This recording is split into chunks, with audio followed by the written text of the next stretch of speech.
சமைக்கவே வேண்டாம் மருமகளே, ஒன்னு தங்கமா தாங்குவோம். நீங்க ஒன்னும் வரி பண்ணாதீங்க அரிசி. எங்க அண்ணன் ஒருத்தனுக்காக எத்தனை பேரை வேணா இழக்கலாம். உங்க அம்மா அப்பா எல்லாம் விட்டுட்டு நான் தான் வேணும்னு வந்திருக்கேன்.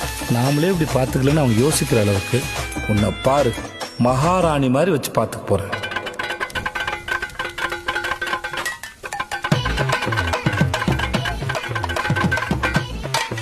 இதுதான் நீங்க மகாராணி மாதிரி பாத்துக்கிற லட்சணமா?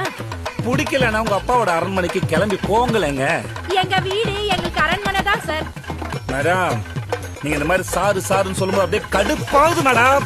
நீங்க மேடம் மேடம்னு சொல்லும்போது எங்களுக்கு இனிக்குமா சார்? ஏண்டா உங்க வண்டியில ஏறணும்னு இருக்கு சார். எனக்கு போங்க மேடம், எனக்கு போங்க. உங்களை யார் தடுத்தது? இதுக்கு மேல பேசினா மூஞ்சிய புரோட்டா கல்ல வச்சு தேய்ச்சி புடுவேன். என்ன பண்ணுவீங்க? என்ன பண்ணுவீங்க? ஏடா பண்ணுவேன்? இனிமே ஒரு வார்த்தை பேச மாட்டேன்.